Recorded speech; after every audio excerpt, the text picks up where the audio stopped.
میرے خیال میں میری رائے یہ ہے کہ ایسی تقاریر اور ایسے جیسچرز عوامی اجتماعات میں تو بہت اچھے لگتے ہیں، اور اللہ رب العزت نے انہیں جو منصب عطا کیا ہے اس کا تقاضا وہ شعلہ بیانی نہیں ہے بلکہ عملی اقدامات ہیں۔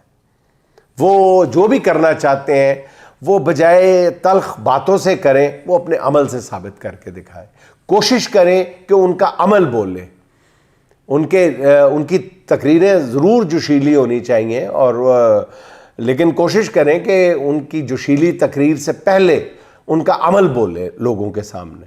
جو جیسا انہوں نے کہا، بڑے پتہ کی بات کہی ہے انہوں نے کہ ان کی پہلی ترجیح جو ہے وہ عمران خان کی رہی ہے۔ لوگوں نے آپ کو ووٹ اس لیے دیے، عمران خان نے بھی آپ کو اس لیے سلیکٹ کیا ہے کہ جو ملک میں جو ایک نظام نے شکنجہ کسا ہوا ہے اس کو کھولا جائے، اس کو توڑا جائے۔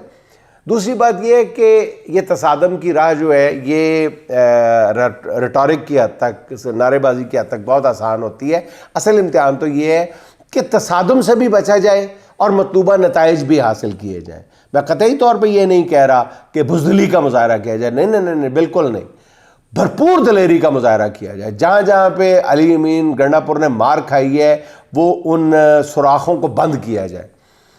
کہیں حاضریاں دینے کی ضرورت نہیں ہے، بالکل ببانگ دول اعلان کیا جائے کہ میں کہیں حاضری نہیں دوں گا، بہت اچھی بات ہے، لیکن بلا وجہ کے تصادم سے بچا جائے۔ ایک فیڈریٹنگ یونٹ کو آپ اس کے ایک نمائندگی کر رہے ہیں، اس کا خیال رکھا جائے، بلا وجہ کی محاذرائی نہ کی جائے۔ سہیل افریدی کے میرا خیال ہے کہ یہ جو بلا وجہ کی محاذرائی گی اس کے کام نہیں آئے گی، اور نہ ہی اس کا فائدہ جو ہے وہ جیل میں بیٹھے قیدی نمبر 804 کو ہوگا۔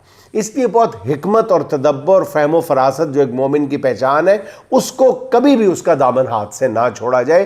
جوش، جذبہ، جوشیلا پن، یہ سب کچھ ساتھ لے کے چلا جائے۔ یہی کے پی کے اور یہی پورے پاکستان کی عوام کی ایسپریشنز ہیں، امنگیں ہیں، ان کو بھی ساتھ رکھا جائے، لیکن ساتھ تدبر اور ہوش مندی ہے، اس کا دامن ہاتھ سے نہ چھوڑا جائے۔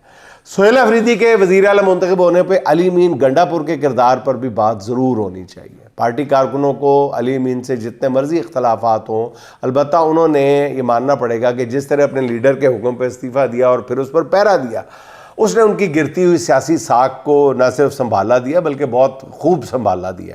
اگر علی امین سازش کا حصہ بن جاتے تو یقین سے کہا جا سکتا ہے کہ حالات بہت مختلف ہو سکتے تھے، تحریک انصاف کے لیے بری خبریں بھی آ سکتی تھیں، مگر علی امین نے کسی سازش کا حصہ نہ بن کے بلکہ انتہائی پرجوش انداز میں افریدی کی حمایت کر کے اپنی مستقبل کی سیاست بھی بچا لی ہے اور پی ٹی آئی کے ساتھ بھی اچھا کیا۔ اچھی بات یہ ہے کہ اس بات کا تحریک انصاف میں ہر کسی کو ادراک بھی ہے، یعنی ہوتا ہے نا کہ آپ کوئی اچھا عمل کرتے ہیں تو اس کو اپریشیٹ نہیں کیا جاتا بدقسمتی سے، تو یہ معاملہ نہیں ہوا۔ علی امین صاحب نے جیسے اپنا رویہ تبدیل کیا ہے اور پازیٹیو جیسچرز دیے ہیں، تو پی ٹی آئی کے ہر حلقے کی طرف سے، ہر کارکن کی طرف سے بھرپور انداز میں ان کو ویلکم کیا گیا۔ اسی لیے آج اسمبلی کے فلور پر خود نئے وزیر اعلیٰ سہیل افریدی نے تیرا بھائی میرا بھائی علی بھائی کے نعرے بھی لگوائے ہیں۔ ناظرین، وزیر اعلیٰ کی تبدیلی کو سیاسی مبصرین عمران خان کا ماسٹر سٹروک قرار دے رہے ہیں، اور میں خود اس چیز کا ذاتی طور پر گواہ ہوں کہ عمران خان نے علی امین کو ہٹانے کا فیصلہ کافی دن پہلے کر لیا تھا، بلکہ کچھ لوگ کہتے ہیں کہ کافی ہفتے اور کچھ لوگ کہتے ہیں کافی مہینے پہلے کر لیا تھا، لیکن میں جس بات کو پورے یقین کے ساتھ آپ کی خدمت میں عرض کر سکتا ہوں وہ یہ ہے کہ کچھ دن پہلے ضرور کر لیا تھا، بس وہ اس کے لیے صحیح وقت کے انتظار میں تھے۔ جس روز عمران خان نے علی امین کو ہٹانے کا حکم دیا، کسی کے وہم و گمان میں بھی نہیں تھا کہ عمران خان ایسی بات کریں گے۔ اس سے ایک روز قبل بیرسٹر سیف جیل میں عمران خان سے ملاقات کر کے آئے تھے، اور عمران خان نے سیف کے ساتھ گفتگو میں ایسا کوئی تاثر نہیں دیا کہ وہ علی امین کو ہٹانے والے ہیں۔ عمران خان نے دوسرا سرپرائز سہیل افریدی کی نامزدگی سے دیا، بڑے حیرت انگیز انداز میں۔ اب ذرائع کہتے ہیں کہ عمران خان سہیل افریدی کا نام تک بھی نہیں جانتے تھے، شاید اس میں مبالغہ آمیزی ہو، لیکن ذرائع یہ کہتے ہیں کہ سہیل آفریدی کی صوبائی اسمبلی کے لیے ٹکٹ کا فیصلہ اس وقت ہوا تھا جب وہ جیل میں تھے، تو علی امین کو ہٹانے کا فیصلہ دیتے ہوئے انہوں نے کہا کہ وہ لڑکا جو خیبر سے ہے اسے نیا وزیر اعلیٰ بنا دیا جائے، جس پر خان صاحب کو بتایا گیا کہ وہ سہیل آفریدی ہے، جس پہ عمران خان کو اچانک نام یاد آیا اور انہوں نے کہا ہاں وہی لڑکا، وہ جو ISF میں تھا وہی۔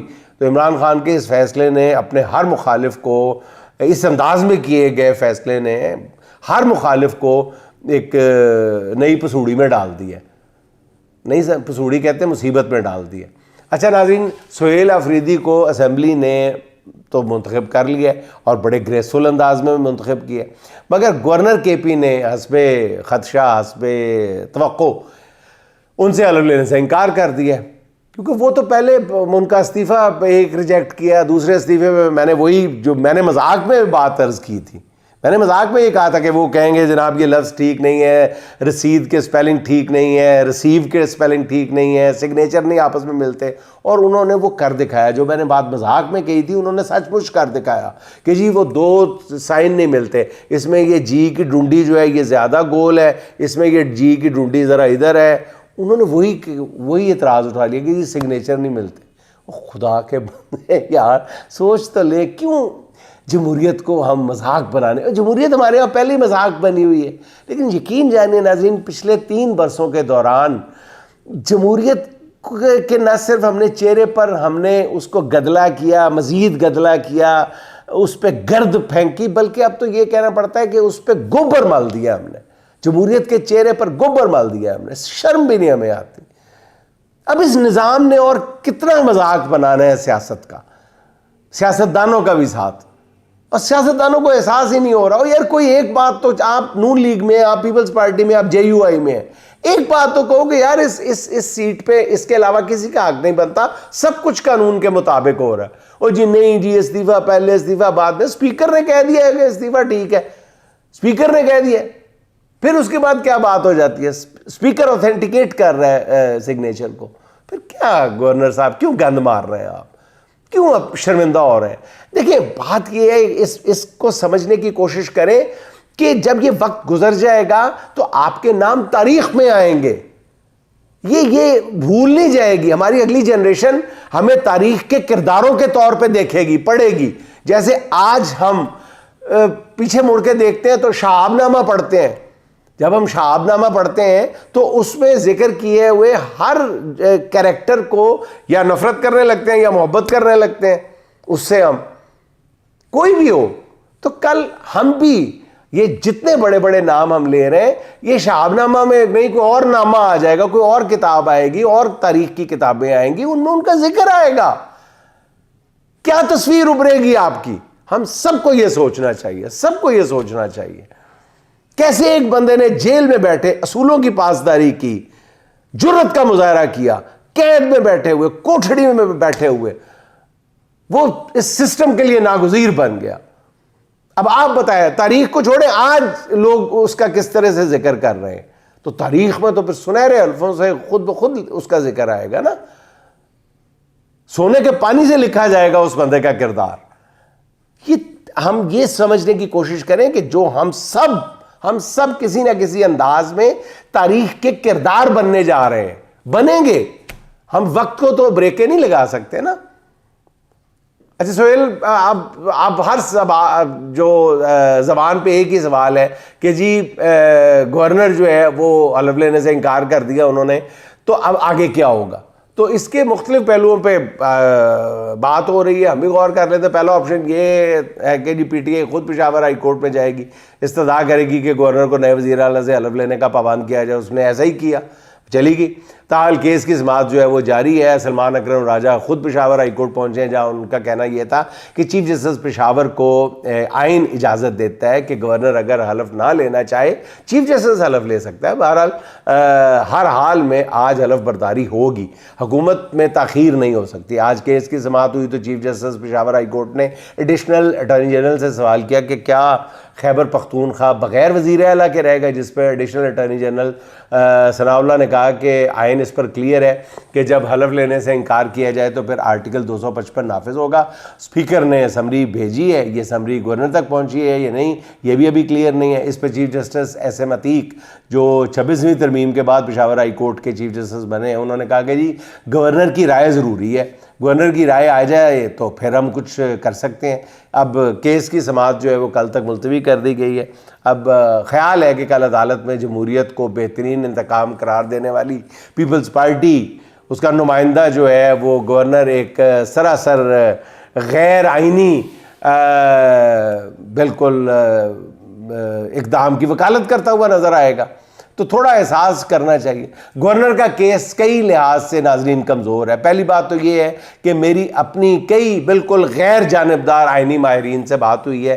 ہر کسی کا موقف ہے کہ وزیر اعلیٰ گورنر کے ماتحت نہیں ہے جو اس کا استعفیٰ منظور یا مسترد کرنے کا اختیار رکھتا ہو. وزیر اعلیٰ جب ہاتھ سے لکھا ہوا استعفیٰ گورنر کو پہنچا دے تو اس کے فوری بعد یہ مؤثر ہو جاتا ہے.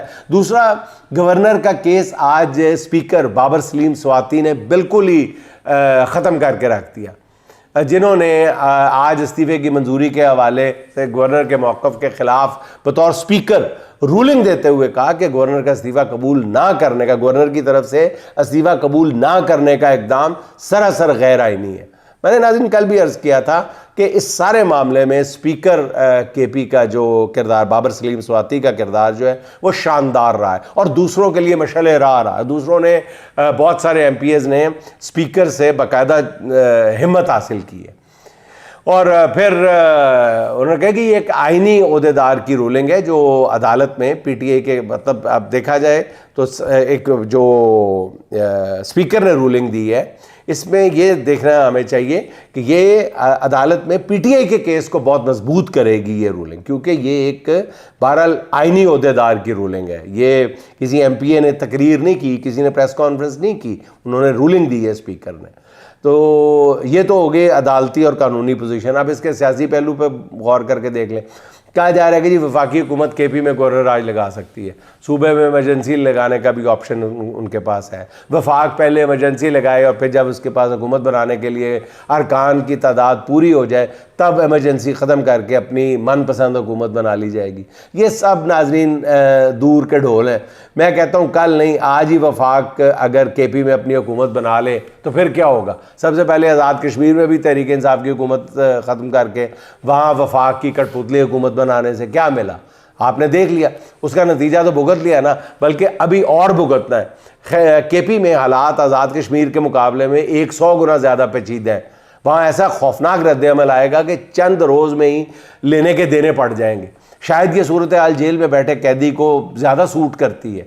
وہ عمران خان جو خود بتدریج اس سسٹم سے نکلنا چاہتے, پل آؤٹ کر رہے ہیں, اگر ان کی منتخب حکومت ختم کر دی جائے گی تو انہیں اور کیا چاہیے. وہ تو چاہتے شاید یہی ہے کہ یہ معاملہ اور خراب ہو جائے گا. اس لیے میرے خیال میں وفاق جو ہے وہ عقل کا مظاہرہ کرتے ہوئے اب سہیل آفریدی کے ساتھ ورکنگ ریلیشن شپ کی کوئی صورت پیدا کرے اور بلا وجہ انہیں اور خیبر پختونخوا کے عوام کو مشتعل کرنے کی کوئی کوشش نہ وفاقی حکومت کے فائدے میں ہے اور نہ ہی وطن عزیز کے مفاد میں. میں بالکل صاف صاف کہہ رہا ہوں جتنی جلدی یہ پبلک کا یہ فیصلہ جو ہے قبول کر لیا جائے اتنا ہی میرا خیال ہے ملک کے لیے بہتر ہے. اچھا ناظرین, اہل غزہ کے ساتھ یکجہتی کے لیے نکلنے والا ٹی ایل پی کا مارچ مرید کے میں مزید بدقسمتی کا شکار ہو گیا, جہاں مبینہ طور پر فجر کے وقت مارچ کے شرکاء پہ دھاوا بولا گیا. قانون نافذ کرنے والے اداروں نے کہتے ہیں فائر کھول دیا اور قانون نافذ کرنے والے اداروں کا الزام یہ ہے کہ جی دوسری طرف سے فائرنگ پہلے ہوئی ہے. بہرحال متعدد افراد کے جاں بحق ہونے کی اطلاعات ہیں. ٹی ایل پی مرنے والوں اور زخمیوں کا جو نمبر بتا رہی ہے, جو تعداد بتا رہی ہے, اگر اس کا 10واں حصہ بھی درست تسلیم کر لیا جائے تو شاید یہ قومی تاریخ کا بہت بڑا سانحہ ہوگا. سعد رضوی صاحب کے بارے میں متضاد قسم کی اطلاعات آ رہی ہیں اور بعض ایک دو افواہیں جو بہت ہی خوفناک ہیں, لیکن میرے ذرائع اس بات کی تصدیق کر رہے ہیں کہ وہ بالکل ٹھیک ہے اور انہیں کوئی فائر بھی نہیں لگا اور وہ زخمی حالت میں نہیں ہے. اور بہرحال اس کی تصدیق ہو جائے گی ایک آدھ دن میں. اور مصدقہ اطلاعات جو ہیں وہ اس حوالے سے نہیں ہے ابھی تک۔ گولی چلانے کی نوبت کیوں پیش آئی، اس بارے میں سرکار کی طرف سے جو وضاحت آ رہی ہے وہ یہی ہے کہ جی پہلے جب ایک ان کی طرف سے انسپیکٹر کو مارا گیا ہے، جس کے جواب میں ہمیں یہ انتہائی اقدام اٹھانا پڑا۔ اور ناظرین یہی بات ہے کہ جب الیکٹرانک میڈیا کو بند کر دیا جاتا ہے منہ، تو پھر افواہیں ہیں۔ سوشل میڈیا پہ کسی کا کنٹرول نہیں ہے، لوگ یہ جج نہیں کر پاتے کہ کون سی خبر اصلی ہے، کون سا پرانے بھی چل رہی ہوتی ہیں، پرانے مناظر پرانے سوشل میڈیا پہ جو ویڈیو وائرلز ہوتی ہیں وہ دوبارہ چلا دی جاتی ہیں، کچھ سمجھ نہیں آ رہا ہوتا۔ جو فضا بنتی ہے وہ صرف دھندلاہٹ پر مبنی ہوتی ہے، کچھ منظر واضح نہیں ہوتا۔ اب سوشل میڈیا کے ذریعے پتہ چلا ہے کہ گزشتہ رات گئے حکومت اور ٹی ایل پی کے درمیان مذاکرات شروع ہوئے ہیں۔ ٹی ایل پی کے قائدین کے مطابق ان کی جو ٹیم مذاکرات کے لیے گئی تھی اس کو بھی گرفتار کر لیا گیا، دوسری ٹیم گئی تھی وہ بھی پکڑی گئی ہے۔ اس کے بعد صبح فجر سے پہلے ٹی ایل پی پتہ نہیں کیا کیا ہوا، ایک لمبی چوڑی ڈیٹیل بتائی جا رہی ہے۔ اس کے بعد سعد رضوی جو ہیں وہ دوسری ٹیم کی گرفتاری کے بعد خود مائک پر آئے اور وہ گولی چلانے والوں کو اللہ اور اس کے رسول کے واسطے دیتے رہے کہ ہم پر گولی نہ چلاؤ۔ وہ کہتے رہے کہ ہم مذاکرات کے لیے تیار ہیں، ہم حکومت کی ہر بات ماننے کے لیے تیار ہیں، ہم پر گولی نہ چلاؤ، مگر دوسری طرف سے فائرنگ کی آوازیں آتی رہیں۔ بہرحال فائرنگ اور شیلنگ کی وجہ سے کہا جاتا ہے کہ سعد رضوی کے کنٹینر کو بھی آگ لگ گئی اور وہ مکمل طور پر جل گیا۔ یاد ہوگا آپ کو کہ اسی طرح بشرا بی بی اور علی مین گنڈا پور کا جو کنٹینر تھا وہ بھی فوراً بعد ہی جل گیا تھا۔ پتہ نہیں کون آگ لگا دیتا ہے فوراً بعد ہی، سیدھی ایک گولی سے تو آگ نہیں لگتی بہرحال۔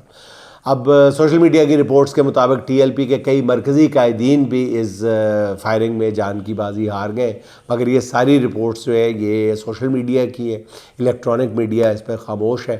اور اس میڈیا بلیک آؤٹ کا نتیجہ ہے کہ پورا ملک تقریباً جیم پڑا ہے، سڑکوں پر ٹریفک نہ ہونے کے برابر ہے۔ صبح کے اوقات میں جیسے ہی آپریشن کی اطلاعات جو ہیں وہ سوشل میڈیا کے ذریعے لوگوں تک پہنچی تو سب سے پہلے والدین نے اسکولوں کا رخ کیا تاکہ اپنے بچوں کو بحفاظت گھروں میں لایا جا سکے۔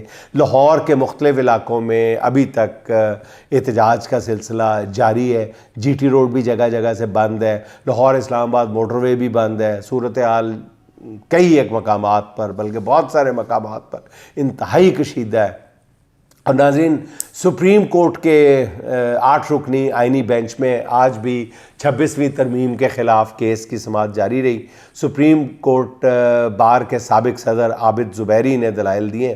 آج کی سماعت کے دوران بھی جسٹس عائشہ ملک اتنی تیاری کے ساتھ آئی تھیں کہ انہوں نے خود ہی سپریم کورٹ کے فل کورٹ کے حوالے سے کئی ایسے فیصلے اپنے ساتھی ججز کے سامنے رکھ دیے کہ بینچ کے 2-3 ججز تو جسٹس عائشہ ملک کے ریمارک سے باقاعدہ پریشان دکھائی دے رہے تھے۔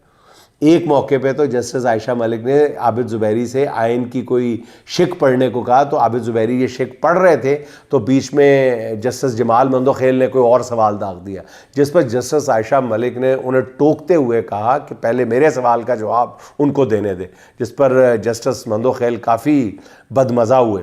اسی طرح عائشہ ملک نے ایک موقع پر کہا کہ supreme court practice and procedure act کے خلاف درخواستوں کی سماعت فل کورٹ کے سامنے رکھنے کا فیصلہ اس لیے ہوا تھا کہ یہ معاملہ پوری سپریم کورٹ کے ڈھانچے سے متعلق تھا، اس لیے سپریم کورٹ ایسے معاملات کو فل کورٹ کے سامنے رکھنے کا اصول طے کر چکی ہے۔ آج کی سماعت جسٹس دیکھا جائے تو جسٹس عائشہ ملک کے نام رہی، جنہوں نے یہ ثابت کر دیا کہ 26ویں ترمیم سے چونکہ سپریم کورٹ کی حیت اور شکل و صورت ہی بدل گئی ہے، اس لیے اس کیس کی سماعت فل کورٹ کے سوا کوئی اور بینچ کر ہی نہیں سکتا۔ آخر میں ناظرین عرفان صادق کے 2 اشعار سن لیں۔ دکھ یہ نہیں سانحے ہوتے ہیں بار بار، دکھ یہ نہیں سانحے ہوتے ہیں بار بار، دکھ یہ ہے اس پہ لوگوں کو غم ہو نہیں رہا، دکھ یہ ہے اس پہ لوگوں کا غم ہو نہیں رہا، سب کے دلوں میں زہر ہے اتنا بھرا ہوا، لہجہ کسی کا درد سے نم ہو نہیں رہا، لہجہ کسی کا درد سے نم ہو نہیں رہا۔ ناظرین خوش رہیں، خوش رکھیں، آپ سے ملاقات ہوگی انشاءاللہ اگلے ولاگ میں۔ اللہ حافظ۔